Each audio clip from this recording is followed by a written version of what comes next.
আজও ভুলবো না স্যার কিভাবে আমাকে ট্রেন করেছেন। আমরা একসাথে কতগুলো মিশনে গেছি, পাহাড়ে, জঙ্গলে, দেশের নানান প্রান্তে একসাথে লড়েছি। আমার বাবা যখন মারা যায় তখন আপনি কোথায় ছিলেন? আমার বাবার অন্ত্যেষ্টির সময় শ্মশানে তো আপনাকে দেখিনি। আই এম সরি, আমার পক্ষে সামনাসামনি আসা সম্ভব ছিল না। কেন? কেনটা স্পষ্ট, তাতে আমার পরিচয় ফাঁস হয়ে যেতে পারত। স্যার আমাকে একটা দায়িত্ব দিয়েছিলেন, আমি চাইনি সেই দায়িত্বটা কোনোভাবে ক্ষতিগ্রস্ত হোক, কোনোভাবে আমার মিশন স্যাবোটাইজ হোক। তোমাকে আর একটা কথা জানাচ্ছি, আমার ব্যক্তিগত ইমোশন জড়িয়ে আছে তাই জানাচ্ছি। সেদিন শ্মশানে আমি ছিলাম ছদ্মবেশ।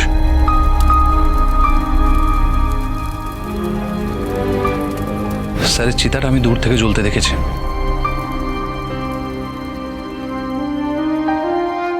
তাহলে আজ কেন আপনি আমার সামনে এলেন? কারণ সত্যিটা তোমাকে জানানো দরকার।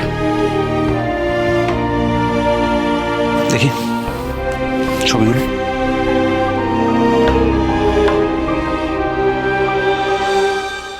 স্যার আমাকে একটা গুরুত্বপূর্ণ দায়িত্ব দিয়েছিলেন,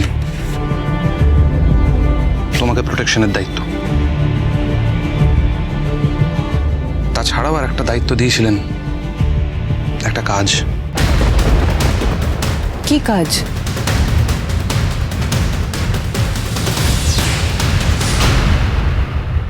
আমার কাছে খুব ইম্পর্ট্যান্ট একটা কনফিডেন্সিয়াল নিউজ আছে। এই যে বেআইনি অস্ত্রগুলো পাহাড়ি যে বর্ডার এরিয়া দিয়ে পাচার করা হচ্ছে, কিন্তু যারা এই অস্ত্রগুলো পাচার করছে তাদেরকে আমরা এখনো প্রপারলি লোকেট করতে পারিনি। বাট আমার কাছে একটা ক্লু আছে। কি ক্লু স্যার? একটা নাম, একটা লোকেশনের নাম, হরগৌরী পাইস হোটেল।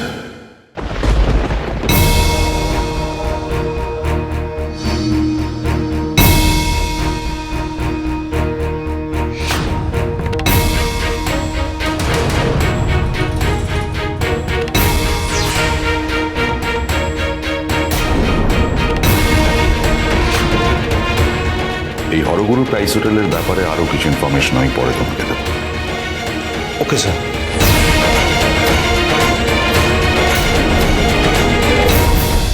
হরগৌরী পাইস হোটেল, অ্যামিউনিশন মানে গোলা বারুদ, অস্ত্র শস্ত্র। একদম তাই।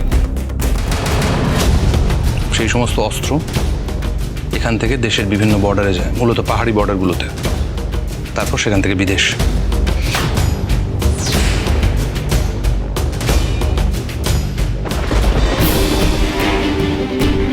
হরগৌরী পাইস হোটেল 100 বছরের পুরনো, তার ঐতিহ্য, তার সুনাম।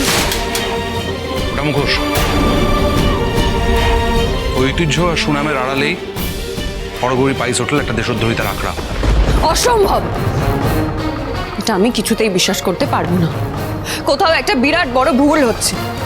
আপনি তো এই বাড়ির মানুষগুলোকে জানেন, চেনেন, দেখেননি এরা কতটা সহজ সরল, এরা কতটা সাধারণ জীবনযাপন করে।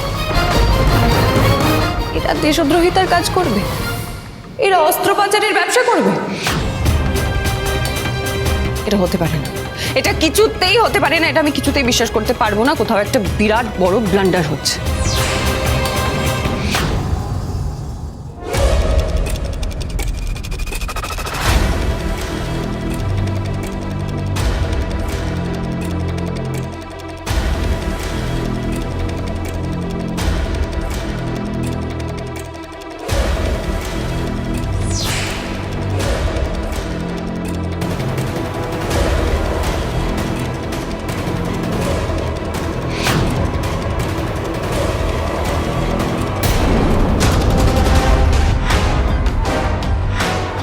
বিস্ফোরণ যেখানে হয়েছিল সেখানে রক্তের দাগ ছিল। কার রক্তের দাগ? না, মেজ বৌমার তো রক্তের দাগ হতে পারে না, কারণ ওর শরীরে আঘাতের কোনো চিহ্নই নেই। তাহলে কার কার কার কার রক্তের দাগ? যে মেজো বৌমাকে বাঁচিয়েছে তার, তাহলে সেটা কে? প্রভাকর, প্রভাকর, এগুলো তো ছেড়ে দিলে চলবে না, দেখতে হবে কে কে কে কে।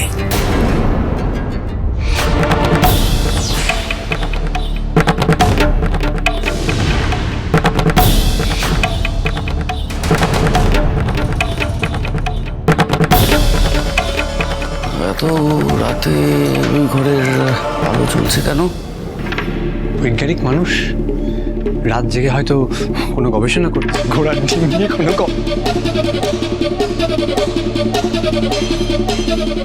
গবেষণা, গবেষণা না আরো কিছু, সেটা তো দেখতে হবে। কিচ্ছু আমি এখন ছেড়ে দিতে পারবো না, কিচ্ছু ছেড়ে এই তো রাত্রিবেলা তুই বৈজ্ঞানিকের ঘরে যাবি? যাবো যাবো, কিন্তু তার আগে আমি অন্য একটা জায়গায় যাবো। হ্যাঁ,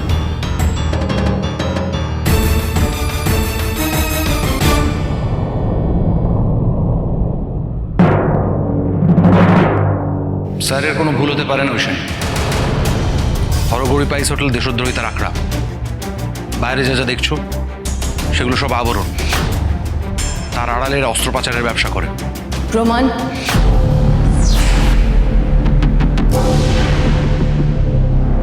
আপনি যে আমার শ্বশুর বাড়ির এগেনস্টে এত বড় একটা অভিযোগ আনছেন, তার কি প্রমাণ আছে? স্যারের কাছে সলিড প্রমাণ ছিল, নাহলে স্যার আমাকে বলতেন না। স্যারের কাছে এমন কিছু প্রমাণ ছিল যার এগেনস্টে স্যার এই কথাগুলো বলেছিলেন। সেই প্রমাণগুলো আমার কাছে আছে। কোথায় সেই প্রমাণ? কই দেখি। সেটা কনফিডেন্সিয়াল, সরি আমি তোমাকে দেখাতে পারবো না। কেন? স্যার আমাকে দেখা করতে বলেছিলেন। স্যারের সঙ্গে দেখা করার জন্য আমি নর্থ বেঙ্গল যাচ্ছিলাম। স্যার তোমার মাকে একটা সেফ জায়গায় রাখতে গেছিলেন, নর্থ বেঙ্গলের একটা হিল টপে। একটা ইনফরমেশন স্যারের আমাকে দেওয়ার ছিল, কিন্তু ইনফরমেশনটা স্যারের আমাকে দেওয়া হয়নি। ফেরার সময় স্যারের অ্যাক্সিডেন্ট হয়,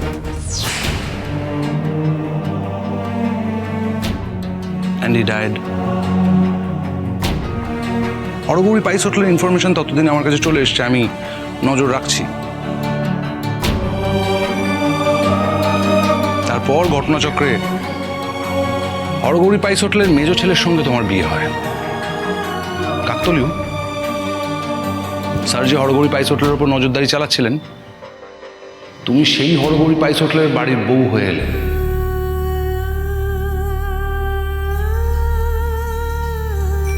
আপনি যদি সব জানতেনই, আপনি যদি এত ক্লোজলি হরগৌরী পাইস হোটেলকে ফলো করছিলেন, আমাকে ফলো করছিলেন, তাহলে কেন কেন আমার বিয়ের পর তাপসদা আমার দিদিকে আটকে রাখতে পারল? কেন তাপসদা আমার ছোট বোনকে পাচার করে দিতে যাচ্ছিল? তখন আপনি কোথায় ছিলেন? তখন আপনি কেন কিছু করতে পারেননি? আমার বাবা নাকি আপনাকে এত বিশ্বাস করতো, আপনার উপরে এত বড় গুরু দায়িত্ব দিয়ে গেছিল, তাহলে এতদিন আপনি চুপ করে কিসের জন্য ওয়েট করছিলেন? আমি এখানে ছিলাম না ঐশানী। যখন হরগৌরী পাইস হোটেলের মেজো ছেলের সঙ্গে তোমার বিয়ে হয়, আমি তখন একটা অ্যাসাইনমেন্টে বিদেশে গিয়েছিলাম। বিদেশ থেকে ফিরে সবটা জানতে পারি। ঐশানী, বিদেশ থেকে ফেরার পর আমি তোমার জামাইবাবু, কি নাম যেন, তাপস, তাপসকে সব সময় নজরে রেখেছিলাম। ইনফ্যাক্ট তাপস যেখানে যেখানে যেত, যা যা করতো, সবটা আমার জানা। তোমার বোন দেবযানী, যখন ওকে পাচার করা হয়, তখন ওকে আমি ট্র্যাক করি। পুলিশ যে ওকে রেস্কিউ করে, সেটা আমার নির্দেশে। ইনফ্যাক্ট শঙ্কর যদি সে সময় না পৌঁছতো, তাহলে হয়তো দেবযানীকে আমি পৌঁছতে আসতাম।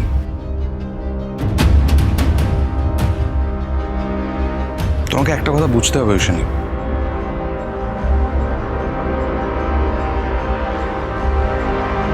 আমি একজন স্পেশাল ব্রাঞ্চের অফিসার। একজন আন্ডার কভার এজেন্ট। আমি দুমদাম যে কোনো জায়গায় যে কোনো বিষয়ে ঢুকে পড়তে পারি না। তাহলে আপনি যে খোকন দাসে যে এসেছিলেন, সেই জন্যই তো এসেছিলাম, খোকন সেজে। কারণ তখন তো নিজের পরিচয়টা আমি দিতে পারিনি, তখন তো বলতে পারিনি স্পেশাল ব্রাঞ্চের অফিসার আমি, ইন্দ্রজিৎ বোস।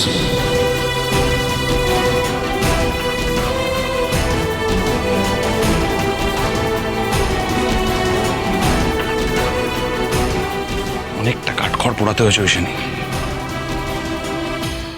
নিজের এই মুখোশটাকে বজায় রাখতে। তাহলে আজকে কেন সামনে এলেন আপনি? কারণ সত্যিটা তোমার জানা দরকার। হ্যাঁ, সত্যিটা তো আপনি আমাকে জানিয়েই না, দিলেন। আর একটা বড় সত্যি এখনো তোমায় জানানো হয়নি। কোন সত্যি? কি হলো বলুন। তোমার বাবার মৃত্যুটা অ্যাক্সিডেন্ট ছিল না ঐশানী, ইট ওয়াজ মার্ডার। তোমার বাবাকে খুন করা হয়েছিল ঐশানী।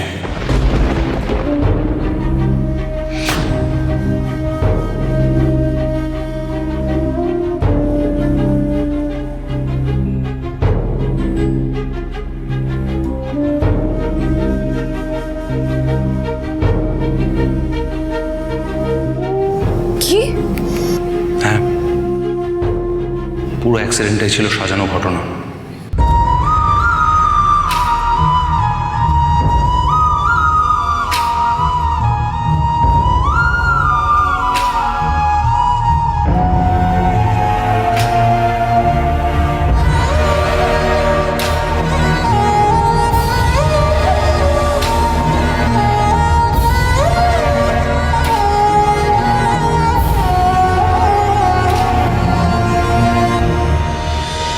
হরগৌরী বাইস হোটেল, সোম থেকে রবি প্রতিদিন রাত 10টায় স্টার জলসায়।